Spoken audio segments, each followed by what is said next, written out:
Kenyataan bahwa gugurnya satu orang guru muda SM3T akibat tenggelam di sungai pada tahun 2015 lalu cukup membuat guru muda SM3T was-was dan takut akan penempatan kami setahun mendatang ini.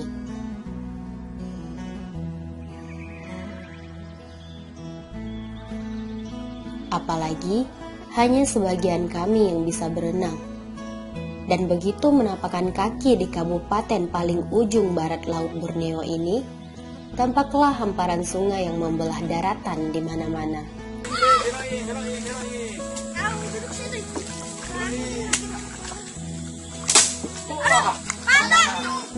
Sebagai kabupaten dengan luas wilayah kira-kira 10 kali lebih besar dari ibu kota Jakarta, Sambas didiami oleh masyarakat etnis Melayu,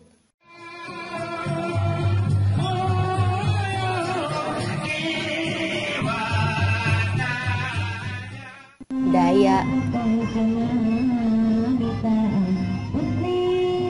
dan Tionghoa.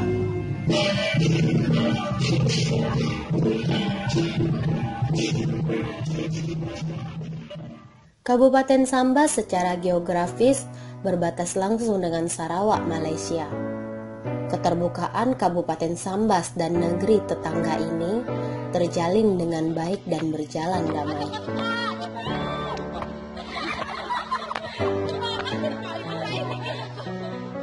Termasuk dalam hubungan ketenaga kerjaan.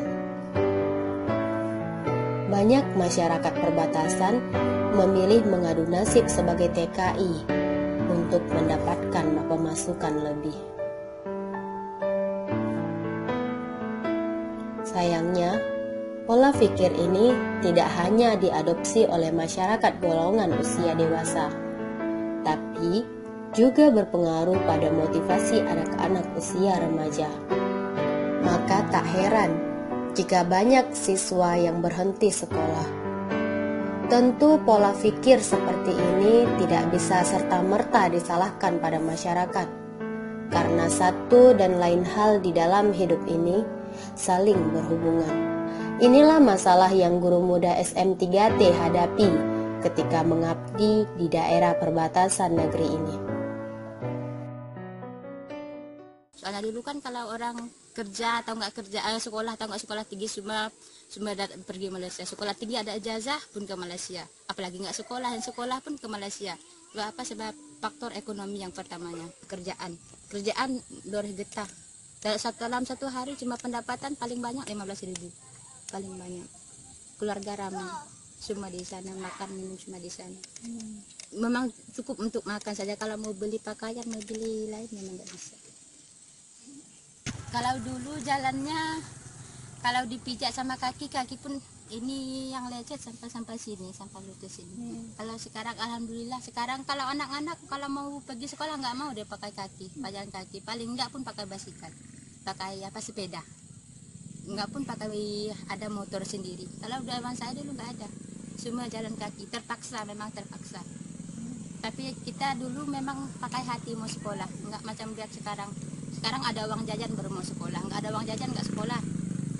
Kalau dulu ada nggak ada jajan terus juga sekolah. Sebab apa? Dari hati mau sekolah. Harapan saya untuk anak-anak Indonesia belajarnya rajin-rajin, jangan hanya pikir untuk mencari uang saja, pikir untuk masa depan bukan dari uang. Kalau bagi saya, kalau masa depan bukan dari uang, masa depan adalah dari diri kita sendiri. Dengan segala keterbatasan, kami mengabdi dengan tekad kuat.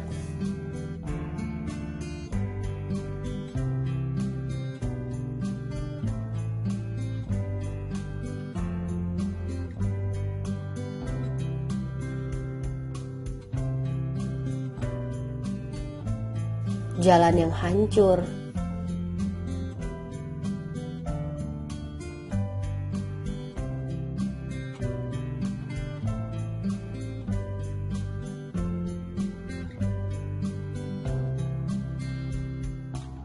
penggunaan air keruh, hingga hidup tanpa aliran listrik telah menjadi makanan kami sehari-hari.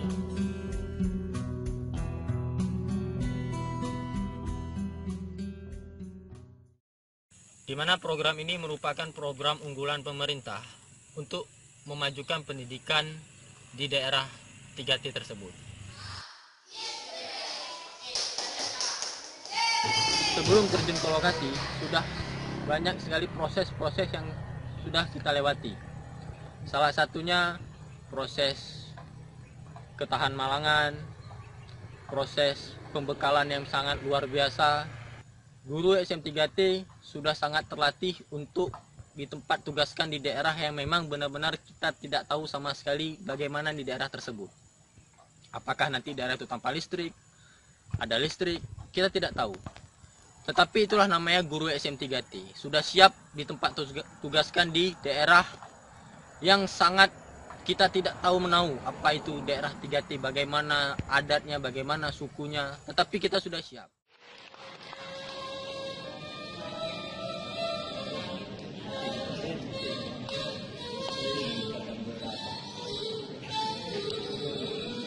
Tinggal dipakai pakaian sanggul nanti.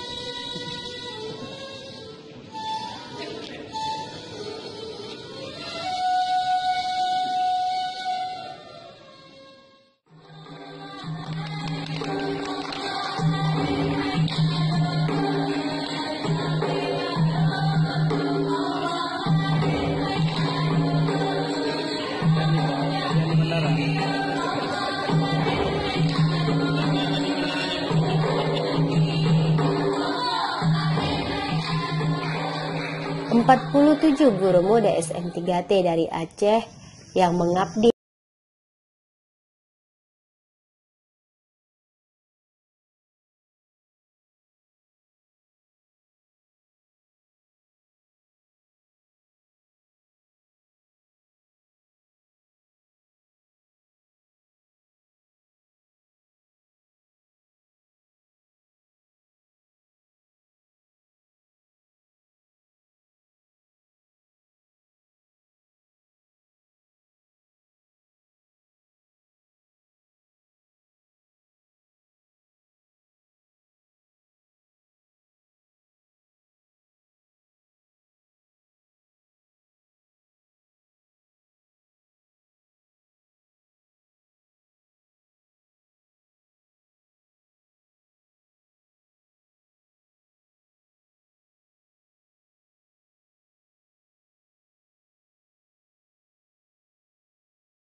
Ini merupakan tantangan sendiri sih bagi saya pribadi di daerah 3T ya, terdepan, terluar, tertinggal.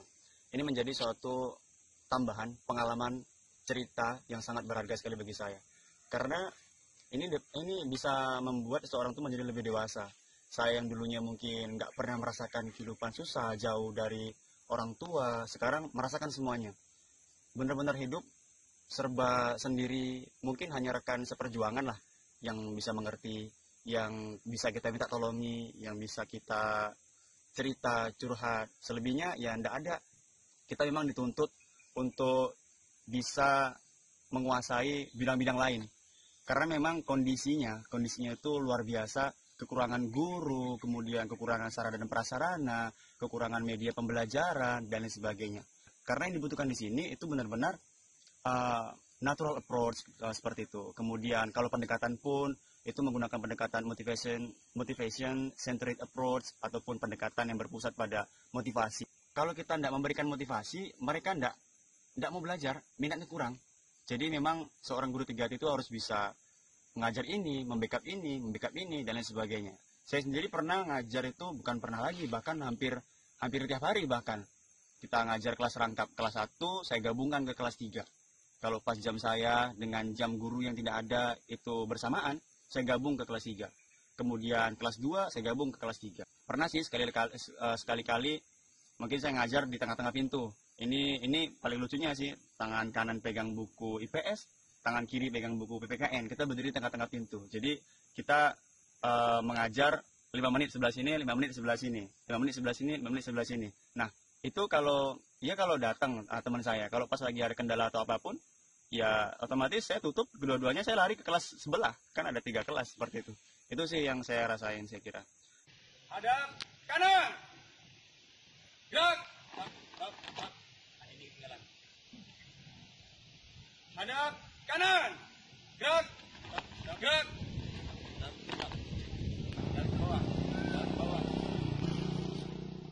Kebanyakan dari siswa dan siswi kami itu kan bekerja ya, membantu. Karena memang kondisi ekonomi juga, jadi mengharuskan mereka harus kerja. Nah, ini juga menjadi kendala terbesar kami, membuat kegiatan pramuka salah satunya di antara sekian banyak program-program itu yang paling kami unggulkan. Nah, itu menjadi tantangan tersendiri karena yang kami hadapi itu bukan orang lain, yang kami hadapi itu adalah wali murid, orang tua mereka sendiri. Sebagian masyarakat yang mengatakan pramuka itu nggak penting. Ngapain sih ikut pramuka? Lebih baik kerja aja, seperti itu. Nah, jadi mendengar hal itu bukannya makin mundur, tapi memang khusus di pribadi saya sendiri, gimana caranya dia harus berkata pramuka itu bagus. Nah, jadi perlahan-lahan kami coba sih, kami mulai dengan pengenalan, sosialisasi terlebih dahulu, mungkin 1, 2 hari, 3 hari, dan kemudian mereka menerima. Tinggal di daerah terpencil tentu memiliki tantangan tersendiri bagi guru muda. Seringkali, guru muda harus berpikir kreatif untuk mengatasi segala keterbatasan dalam pembelajaran.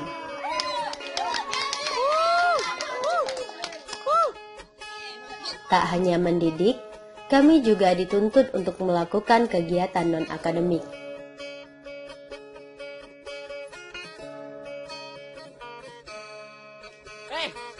Coba.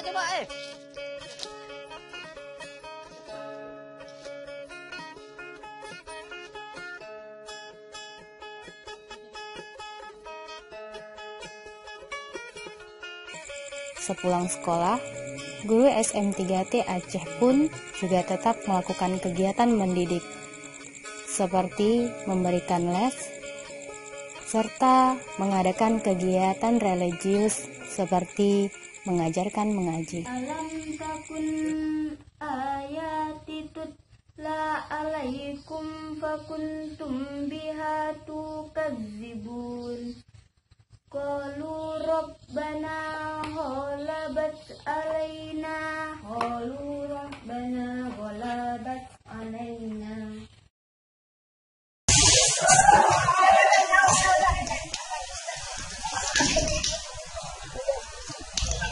Kali buka.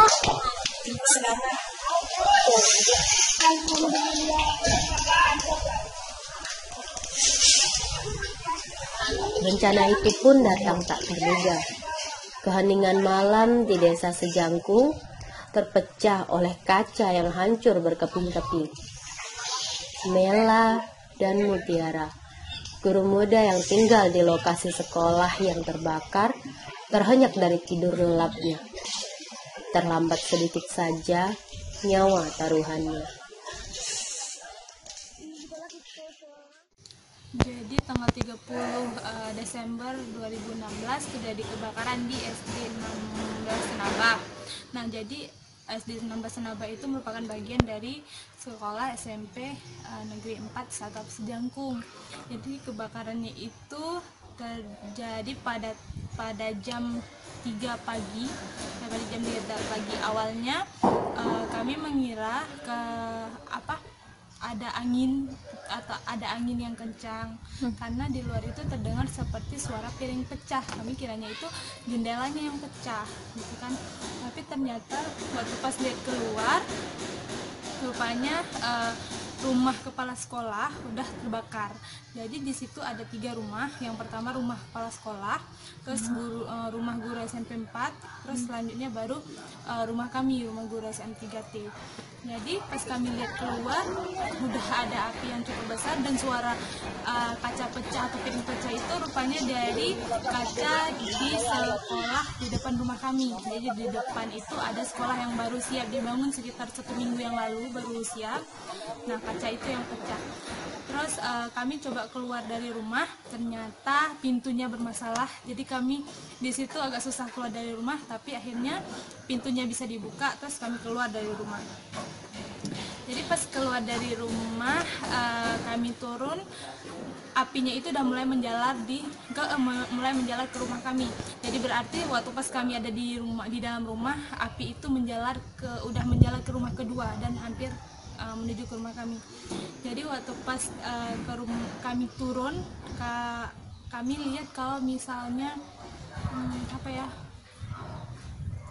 kabel listrik itu udah mulai terbakar. Jadi emang udah nggak bisa masuk lagi. Kiranya awalnya mau lihat gimana api, setelah mungkin apinya nggak terlalu besar, kami mau masuk mau ngambil barang. Tapi rupanya waktu pas turun, karena kabel itu udah terbakar, jadi nggak mungkin coba masuk lagi. Setelah itu ya udah kami ngelihat dari luar gimana barang-barang kami terbakar, gimana rumah tempat kami tinggal terbakar.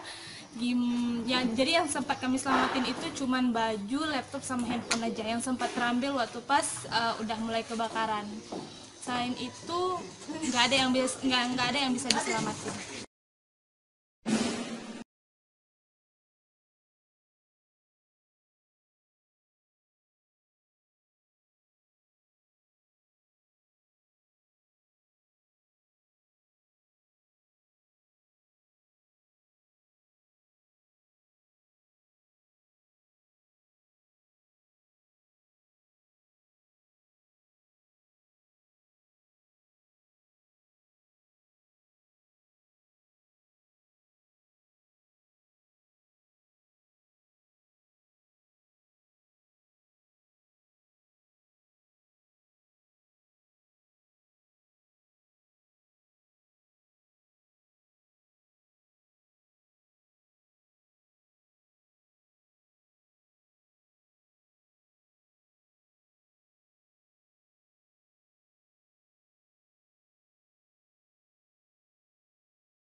Alhamdulillah, setelah SM3T berjalan, kita mulai menemukan pola pikir masyarakat mulai terbentuk bahwa walaupun apapun pekerjaan mereka nanti, bagaimanapun masa depan mereka nanti, yang utama dahulu mereka harus diberikan pendidikan agar anak mereka bisa lebih baik dibandingkan kehidupan mereka sekarang. Situ Bunda tanya. kita suka ke sekolah? Suka. Nak jadi apa? Jadi dokter. Jadi dokter. Nah, jadi kalau dulu ditanya suka sekolah? Enggak. Atau kalau kita menjumpai siswa kita yang yang terpaksa putus sekolah, mereka kita sering tanya, ngapain ndaan sekolah? Mereka padahal punya keinginan untuk sekolah, tapi untuk memutuskan pertanyaan selalu jawab ndaan niat, Bu. Jadi semoga keterbatasan ini tidak membuat mimpi-mimpi anak di perbatasan terhalang oleh kesulitan ekonomi, akses, dan juga keterbatasan guru. Menyalilah dan terus tertawa, walau dunia tak seindah surga. Bersyukurlah pada yang kuasa, cinta kita di dunia.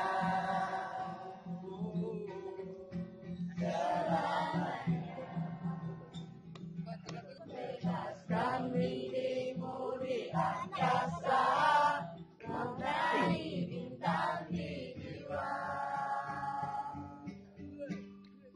Berjogetlah dan terus tertawa, walau dunia tak seindah surga. Bersyukurlah pada yang kuasa, cinta kita di dunia.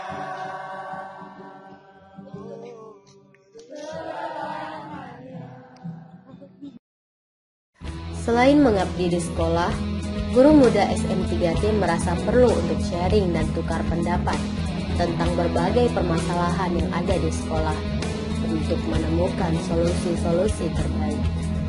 Kami lagi beberapa tentang itu dalam beberapa program kali ini. Di sela-sela sharing inilah, guru muda berinisiatif untuk membuat kegiatan yang lebih dari sekedar mengajar.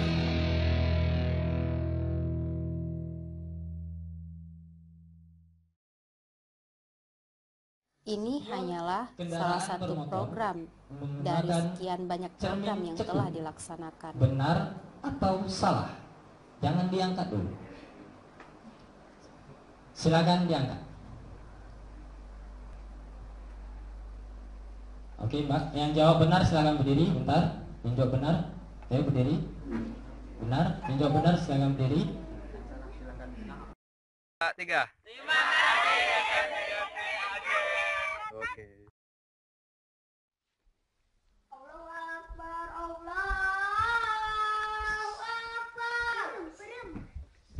Tak terasa, 10 bulan di Kabupaten Sambas, Ramadan pun menghampiri kami. Tak seperti Ramadan sebelumnya, kami harus menjalani puasa jauh ribuan kilometer dari kampung halaman. Meski haus dan lapar, kami tetap menjalankan tugas dengan semangat.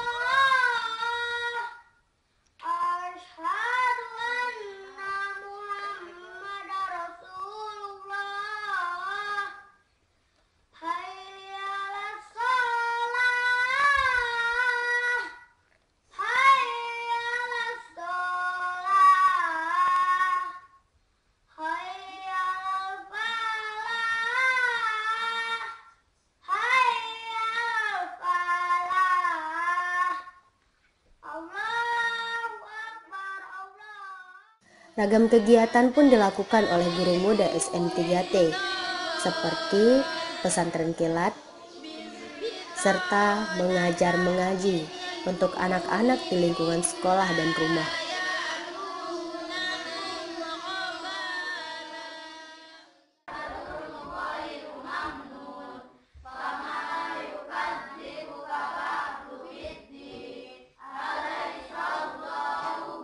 Setelah pesantren kilat, Libur pun tiba. Guru muda berkumpul untuk menjalani puasa bersama di base camp SM3T. Rasa haru itu pasti ada ketika menjalani puasa jauh dari orang tua. Tapi di sini, rasa kebersamaan mampu mengisi kekosongan akibat jauh dari orang tercinta.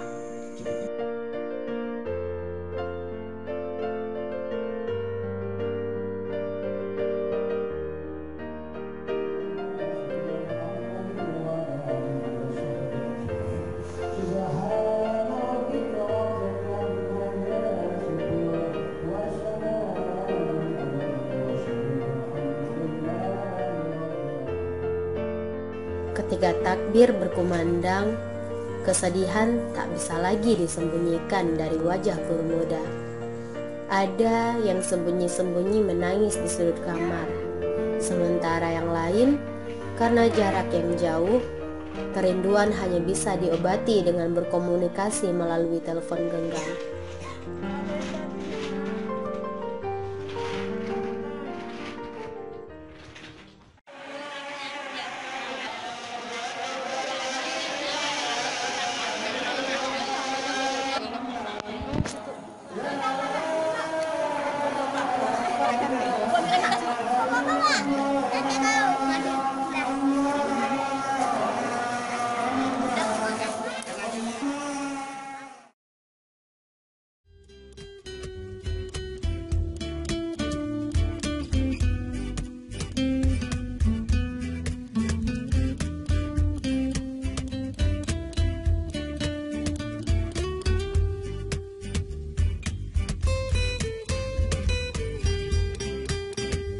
Siapa yang sudi melewatkan keindahan alam ini? Setahun di sini, banyak keindahan alam yang bisa dinikmati untuk menjadi kenangan sepulang nanti.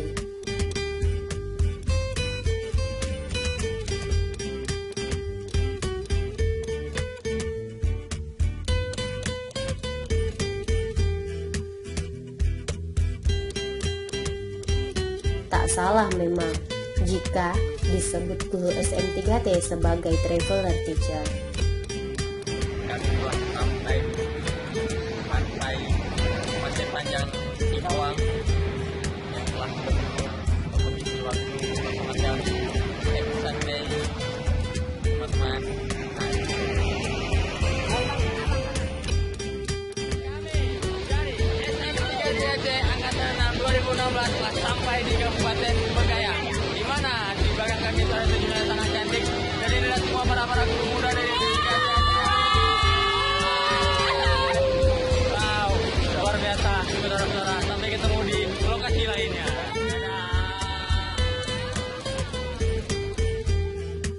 Tak hanya indah alamnya, elok pula budayanya. Banyak yang akan membuat kangen.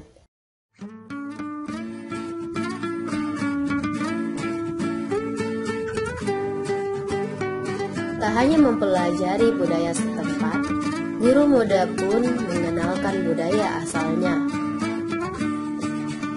Alahajung kacam kacung je, putra kacui kacam kacung je. Alahajung kacam kacung je, hai putra kacui kacam kacung je. Setahun guru muda di pengabdian, minimal ada yang mereka tahu tentang budaya Aceh di sana.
Ini Zeti kenapa?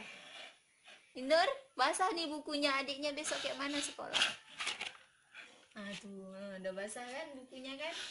Ini adalah anak-anak kesayangan Bunda. Yang belajar menari Aceh, menari tari Padang, tari Batak, tari apa lagi udah belajar? Udah Kalau Bunda rekam bawa ke Aceh ya. Nah, udah kan nggak berpisah tuh. Kebersamaan selama setahun Apa ya yang ujung ya? tentu menciptakan kenangan yang sungguh tak mudah dilupakan.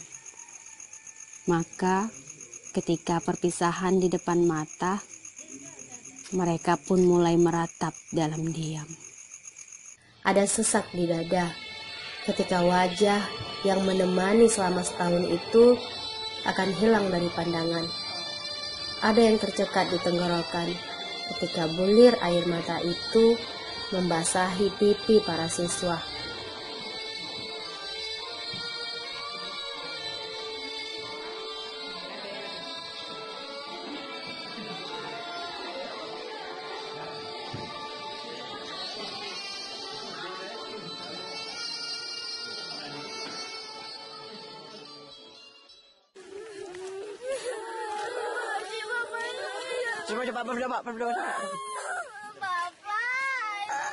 Sungguh sedih melihat wajah yang penuh senyum itu memandang dengan mata berkaca-kaca.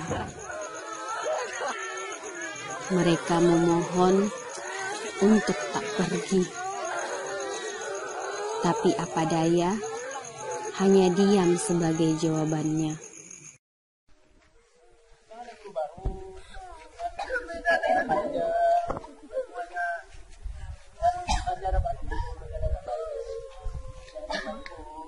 Jika ada pertemuan, tentu pula ada perpisahan.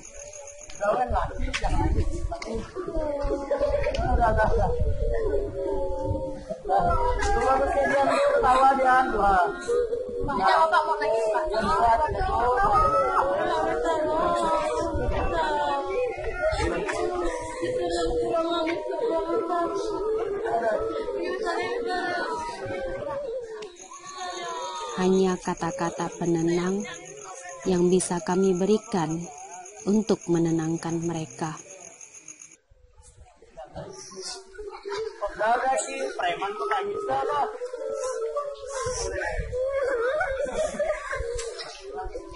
Ingin rasanya terus mengabdi di sini dan bersama mereka.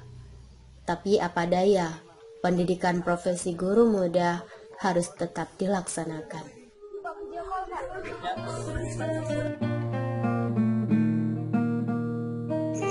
Kami senang berada di Sambas. Terima kasih untuk semuanya.